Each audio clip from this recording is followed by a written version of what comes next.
What's up guys, Rayleigh here, back again with another nutrition video. Today we're cooking up a meal everyone knows is the healthiest, most nutritious meal ever, tacos.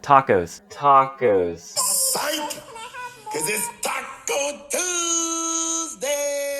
But wait, tacos aren't healthy. Did I even study nutrition? Who in their right mind would ever recommend eating tacos to be healthier? Is there a method to my madness, or have I just lost my mind? Let me know in the comments below, but first let's check out the recipe. My protein of choice for tacos is ground beef, preferably grass-fed, grass-finished beef. I love to meal prep as much as possible to save time and money. In my opinion, the best way to do this is buying ground beef in bulk, like those gigantic Costco-sized ones. You can freeze half of it, then use the rest to meal prep a whole week's worth of tacos. Usually I meal prep around 2 pounds of beef. In a pan or wok, I'm going to start off with a small splash of olive oil and to season organic taco seasoning.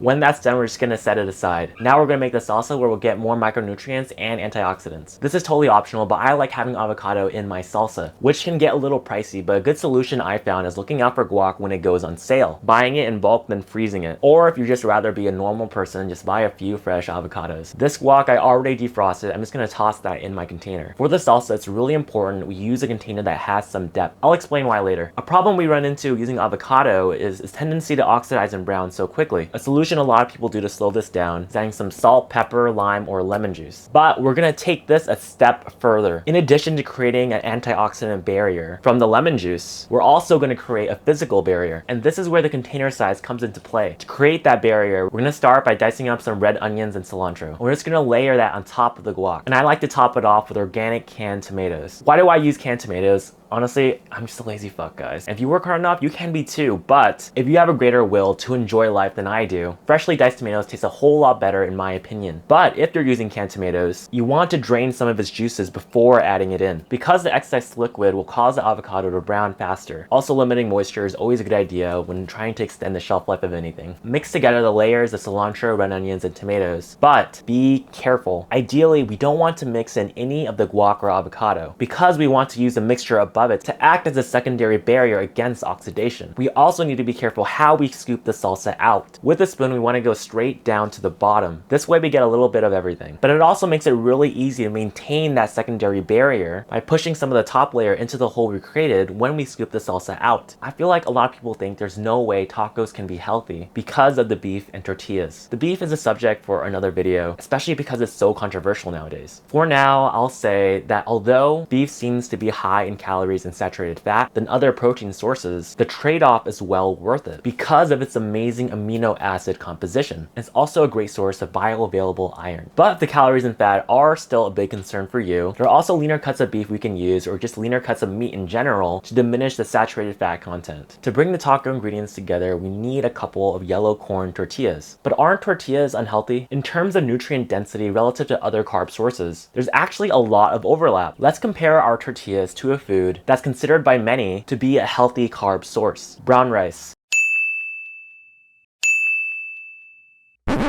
But Ray, just look at the calories. That's 99 calories more. That's almost double the amount of carbs. Calories are bad. Carbs make you fat. Granted, there's a sizable difference in calories and carbs. However, when we compare the two using nutrient density, we can see we are getting value from those calories in the form of 49% more potassium, double the amount of fiber, more protein, and a significant source of iron and calcium, which you get almost none of in brown rice. Please, I need to emphasize, I am not putting down brown rice at all. I love brown rice. I think it's an extremely healthy food, and I would highly recommend it to everyone. I am not making this comparison to say yellow corn tortillas are better. I just wanted to show that every food has its advantages and disadvantages, and could be appealing or unappealing from person to person. As a nutritionist, a trend I find a bit worrying is that we tend to put certain foods on a pedestal and vilify everything else, which creates an almost toxic environment, especially for people just starting off changing their diet. If I'm counseling a client who absolutely despises brown rice, rice, but is willing to eat it despite their misery, I have to consider how long they can keep that up and what kind of strain is that putting on their mental health. Yes, at a certain point, there needs to be sacrifice. Changing your diet is not easy, especially since the foods we eat have been ingrained within us for so many years, and for some of us, maybe a lifetime. But changing years of habit, a lifetime of habits, it doesn't come in a day, it comes day by day. But back to the comparison.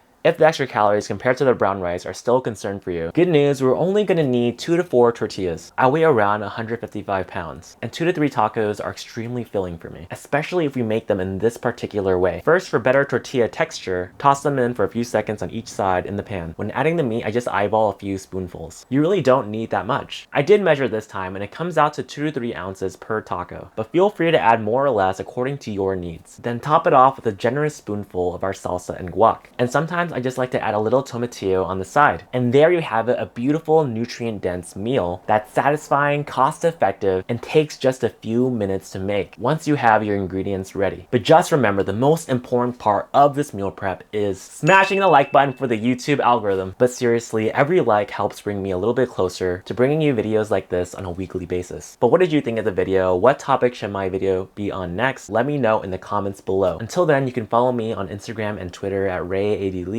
and I'll see you guys real soon.